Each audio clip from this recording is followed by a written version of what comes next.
나는 밀리터리 덕후다. 본격 밀리터리 팟캐스트 밀떡을 시작합니다. 정신 함께 경례 밀떡. 바로 안녕하세요, 박찬준입니다. 안녕하세요, 놀러온 남자 정명섭 정작입니다. 예, 월간 플래툰 홍편입니다. 네, 이번 시간 정명섭 작가님의 만약의 전쟁사 네. 시리즈고요. 이번 시리즈는 장제스가 국공내전에서 원래 역사는 패배를 했죠. 그죠, 국부천대로 타이완으로 물러났죠. 네. 일단 장제스라는 인물이 누굴까요? 장제스는 저 중국 현대사에 있어서 절대로 뺄래야 뺄 수 없는 인물, 순원의 후계자라고 불릴 수 있는 인물이고요. 그다음에 중국의 국민당을 이끌었던 지도자였죠. 이 사람 빼고는 얘기할 수가 없었으니까. 그러니까 이제 북벌을 통해서 중국을 거의 통일했고, 그다음에 이제 중일 전쟁을 승리로 이끌었던 중국의 지도자 중 한 그렇죠. 명이었습니다. 중국 근세사에서 빼놓을 수 없는 인물인데, 이 장제스가 국공내전에서 만약에 패배가 아니라 승리를 했다면 하는 우리가 가정을 놓고서 네. 이야기를 해보는 시간 가져보도록 하겠습니다. 1937년에 이제 중일 전쟁이 터지기 전 상황이 중국 대륙을 놓고 이제 왜 군벌들이 전쟁을 벌이다가 주도권을 가지고 전쟁을 벌이다가 국민당과 순원이 만들었던, 그다음에 이제 마오쩌둥이 있었던 공산당이 주도권을 가지고 이제 싸움을 벌이기 시작했어요. 그게 그 유명한 제1차 국공내전이라고 부릅니다. 예. 국공내전이라는 게 국민당과 공산당의 내전이었고요.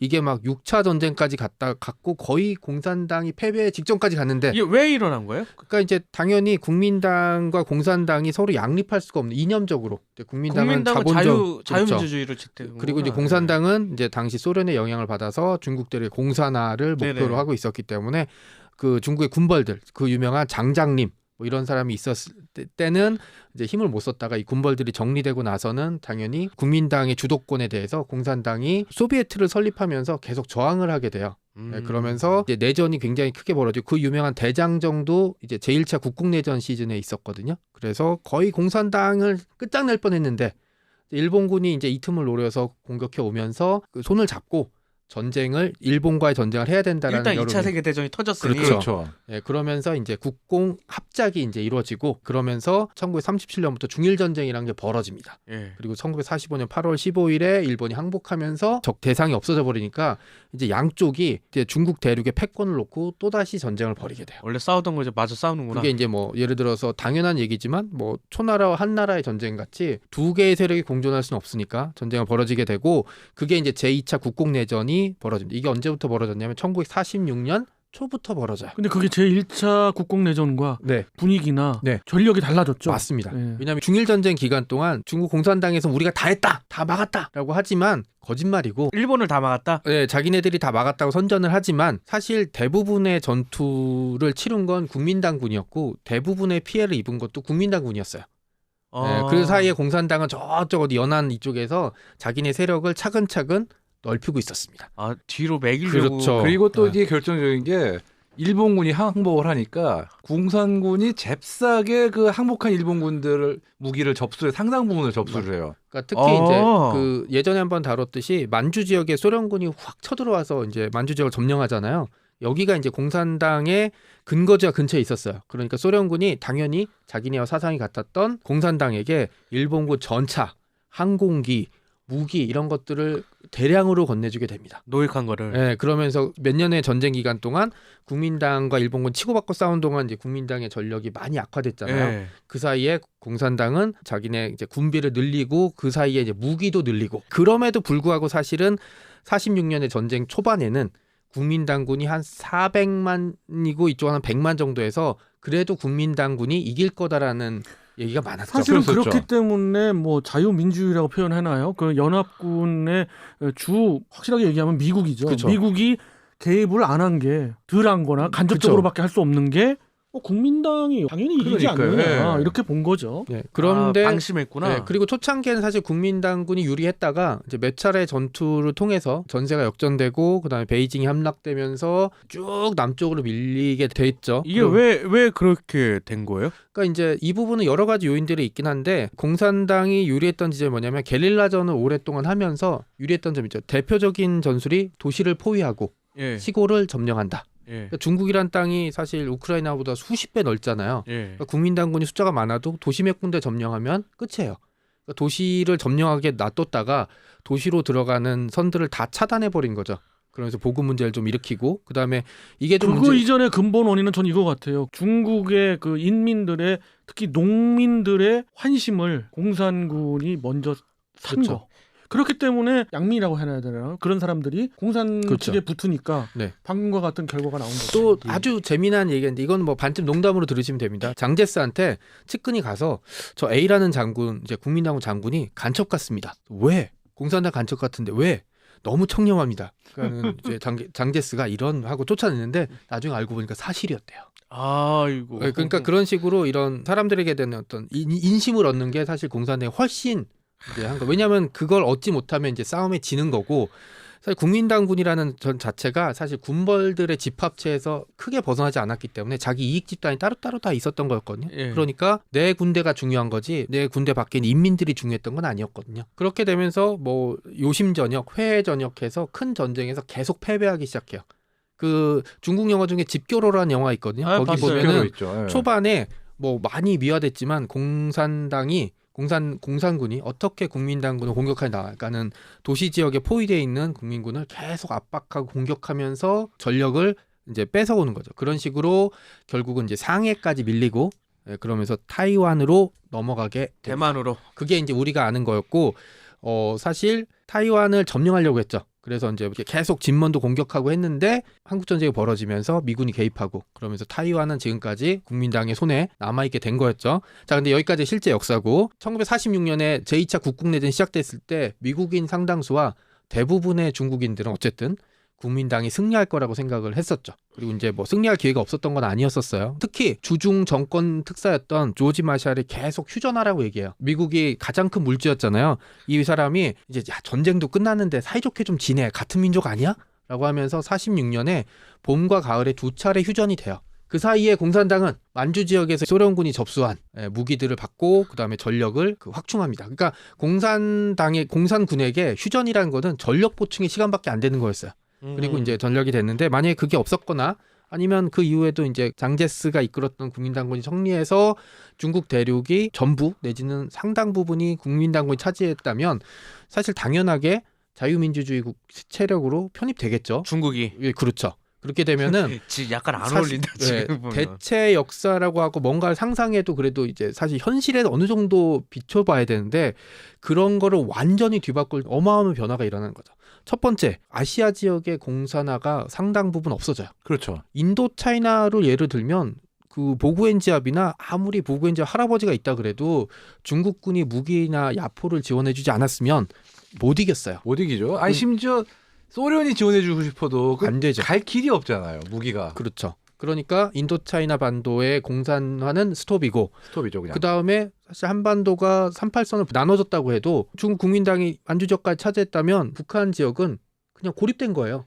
그렇죠. 그렇죠. 그 섬이 오히려 북한이 그렇죠. 되겠네요. 그리고 실제로 1947년에 국국내전 한창이었을 때 국내에서 만주나 장현 계획이라는 게 추진이 돼요. 그게 뭐냐면 대한민국에서 밀고 올라가고 만주 지역의 국민당군과 국민당군의 편을 든 이제 조선족들이 결성된 군대가 남쪽으로 내려와서 북한 정권 소멸시킨다였었어요.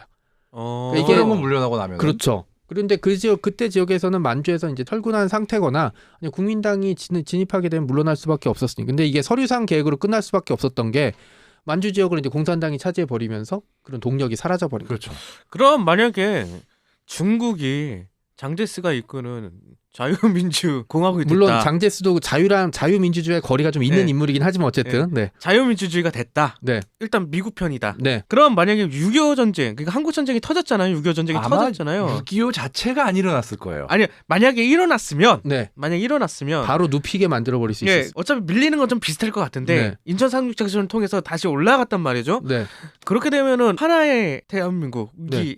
완성됐을까요? 그러니까는 그 통일이 저는 홍 편집장 말씀대로 6.25 전쟁 같은 한국 전쟁 같은 대규모 전쟁도 벌어질 이유가 없을 거예요. 왜냐하면 한국 전쟁이 벌어도 결정적인 이유 중에 하나가 북한군의 전력 증가안이었고요. 그 상당수는 중국 인민해방군에 소속돼 있던 그 조선족 부대 있잖아요. 실전 경력이 있던 부대가 대규모로 들어오면서 전쟁을 이제 벌일 수 있었거든요. 근데 저는 그 부분 역사까지는 바뀌지 않았다고 봐요. 왜냐하면 북한은 중국보다는 러시아의 지원을 받았고 중국의 국공내전 때 그 팔로군을 중심으로 해서 북한 인민군이 결성이 된 그런 부분까지도 계속 역사로 흘러왔고 그래서 한국 전쟁은 일어났다고 가정했을 때 물론 굉장히 네네. 슬픈 이야기지만 그 이후에 통일한국은 이룰 수 있었고 자유민주주의 체제인 중국과 함께 간도 문제는 네.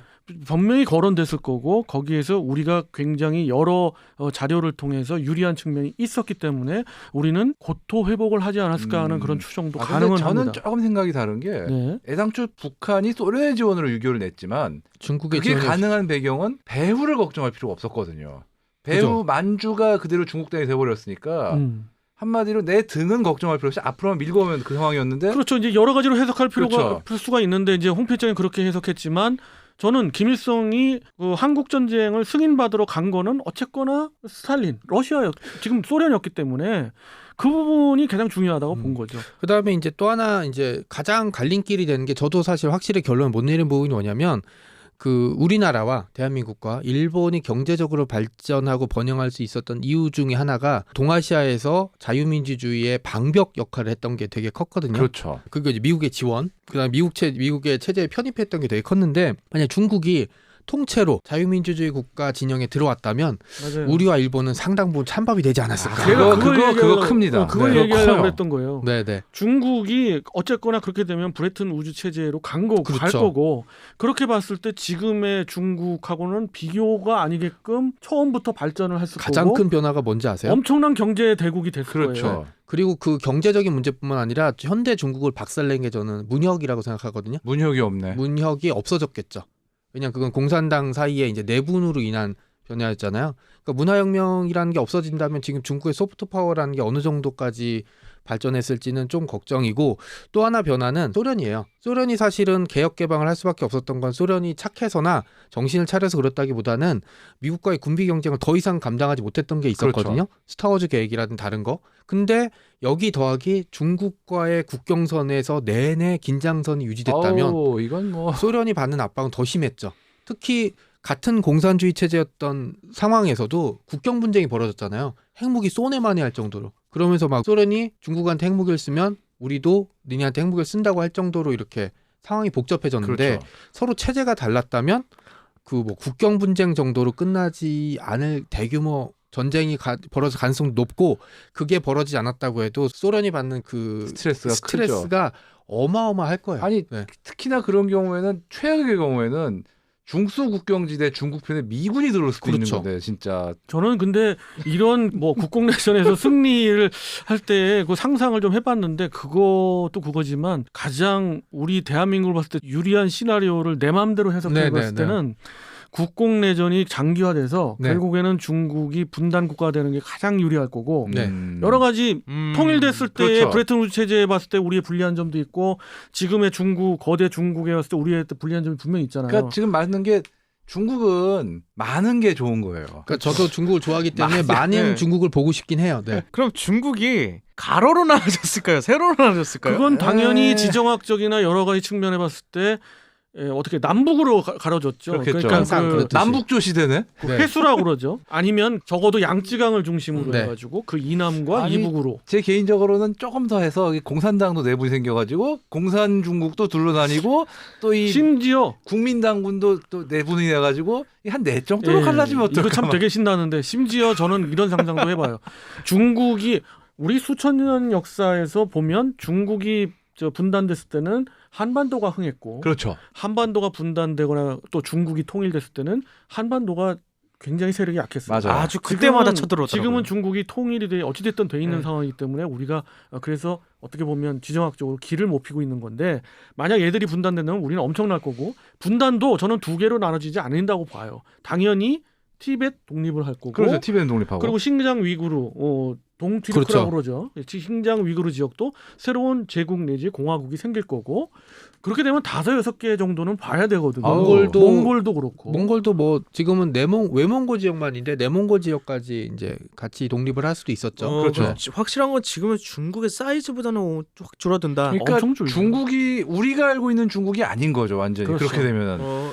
중국 안에서의 각각의 또 나라가 또 존재하고. 그러니까 남북조 시대 뭐 5호 16구 뭐 이런. 그러니까 이렇게 중국이 좀 많이 약해졌을 때는 한반도에 어떤 변화가 생기냐면 북한과 사상의 어떤 대결을 하다가 당연히 어느 일정 시점에서 평화 통일이 될 거고 그 다음에 북쪽에 있는 땅에 대해서 간도 문제가 얘기가 분명 나올 거고 어떻게 보면 고토 회복이 돼서 우리는 거대 제국으로 중국과 맞서지 않을까. 그러니까 뭐 이게 너무 황당한 거 아니냐라고 얘기했지만 사실 만약에라는 아이템 자체가 약간 그런 상상을 하기 위한 거였었고 역사적인 사실을 놓고 보게 되면 중국의 국공내전도 그렇고 우리나라의 한국전쟁도 그렇고 사실 벌어지지 않거나 결과가 바뀔 사항들은 굉장히 많았거든요. 그렇죠. 근데 예상하지 않았던 어떤 작은 움직임 뭐 이런 것들 때문에 저는 네. 역사로 볼 때 솔직히 황당하지는 않다고 보는 게요. 우리가 긴 텀으로 본다면은 충분히 그런 경우도 그럼요. 많잖아요. 네. 고구려가 왜 흥했을까요? 당연히 중국의 약함과 네. 그들의 분열 때문에 우리의 고구려는 그렇죠. 흥했던 거고 고구려 역사와 신라 백제 역사들 보면 다 그렇잖아요. 그 4세기, 5세기, 6세기 서로 간의 흥망의 어떤 역사를 보면 아주 나당. 그러니까 우리도 거대 제국이 될 수도 있죠. 지금 참고로 중국이 만약에 이제 국민당에 통일된 상태였으면 우리는 아까 말씀하신 굉장히 안 좋은 게 애당초 미국의 2차 대전 이후 플랜이라는 게 중화민국, 국민당이 장악한 중국을 아시아 파트너로 잡고 그렇죠. 걔네들하고 하자. 그러니까 일본은 완전 쩔인 거예요. 일본과 우리나라도 한국은 그냥 그렇죠. 일본군을 무장시 해제시키기 위해서 미군이 주둔한 땅인 거지. 사실 아무런 의미를 생각 안 한 거예요, 거의. 그렇죠. 심지어 대만으로 쫓겨갔어도 상당 기간 동안 상임이사 5대 상임이사국에 그렇죠. 대만이 대표였어요. 그러니까 그 정도로 중화민국이 중시되는 상황에서 그렇죠. 우리가 설 땅은 원래 없었다고 봐야 돼요. 미국의 동아시아 정책에. 그런 상황에서 이제 중국이 공산화되고 소련 남북이 분단되고 해버리니까 6.25를 통해서 최전선이 돼버린 거고 그 덕에 미국이 엄청나게 우리한테 지원해 준 거죠. 그러니까 역사를 보게 되면 사실 빛과 어둠이 공존한다고 얘기를 많이 하거든요. 그러니까 만약에 중국이 통일됐다면 한국 전쟁이 없을 수도 있었지만 그 결과에 중국이 지금보다 훨씬 자유롭고 강대국이 됐다면 중국인의 성향이나 여러 가지를 비교해 볼 때 뭐 정권이라든지 이념이랑 상관없을 것 같아요. 왜냐하면 중국이란 자체의 이념을 받아들인 거에 불과했기 때문에 지금 중국의 빈부격차라든지 경제 상황을 보면 누가 공산주의 국가라고 생각하겠어요. 아니, 공산주의 그냥 독재 국가예요. 그냥 그렇죠. 거긴. 그런 문제들이 있기 때문에 어떻게 보면 우리한테는 그런 위기 속에 기회가 왔다는 셈이 됐고요. 저는 지금도 그렇게 생각해요. 황당할 수도 있지만 시진핑 세력의 베이징파라고 그러나요? 네네. 어떤 그런 파하고 상하이방이라고 하는 네. 그 파벌과 충칭을 위시한 그런 파벌들이 분명 있어요. 그러니까는 한족 중심의 그런 중국도 세 갈래로 갈라질 가능성도 분명 있어요. 이렇게 시진핑의 3대에 걸친 네. 독재 체제가 간다면은 분명히 가능성이 있거든요. 지금 그러자도 이 상하이니 이런 데들 대도시들 네. 봉쇄해버려. 봉쇄 때문에 민심이 들끓고 있는 상황이거든요. 그렇죠. 지금. 시진핑이 그 상하이를 봉쇄한 어떤 그 깊은 의미도 우리가 좀 읽을 수가 있다는 측면도 있어요. 이 국공내전이 장제스가 승리했다면 했는데 이상하게 튀긴 하는데 뭐 그게 또 만약이라는 이게 대체 역사를 생각하는 장점 중에 하나이기도 하고요. 이게 진짜 이길 수도 있었으니까. 그렇죠. 그렇죠. 왜냐하면 진다는 보장은 없었거든요. 뭐 미국도 뭐 지원을 잘 안 해주고 휴전하라고 얘기했지만 뭐 그거는 국민당군이 전력이 우위였기 때문에 공산군과 화해가 가능할 거라고 생각을 했었죠. 하지만 뭐 장제스나 마오쩌둥은 전혀 그럴 생각이 없었기 때문에 이제 국공내전이나 전쟁이 벌어졌던 거였고 그게 이제 그 21세기, 20세기와 21세기 동아시아 그리고 전 세계의 이제 어떤 정치 지도라든지 여러 가지 생각들을 바꿔놨기 때문에 그걸 한번 다시 뒤집어 생각해보는 건 재밌는 일인 것 같아요. 그렇습니다. 우리 그 댓글 리뷰 시간에도 그 댓글 중에서 2개의 댓글이나 우리 청취자 여러분들께서 만약에 전쟁사에 어떤 그 힌트도 주시고 어떤 아이디어도 네네. 주셨는데 그거 포함해서 다음 시간에도 아주 흥미로운 그런 그 만약에 전쟁사를 준비하실 거라 네. 믿고 또 그걸 기대하면서 네. 이번 시간을 마쳐보도록 하겠습니다. 이번에 주제는 장제스가 만약에 국공내전에서 승리를 했다면 네. 과 관련해 가지고 여러 가지 재미있는 상상 또 우리 입장에서의 흥미로운 상상도 해보았습니다. 청취자 함께 경례 밀떡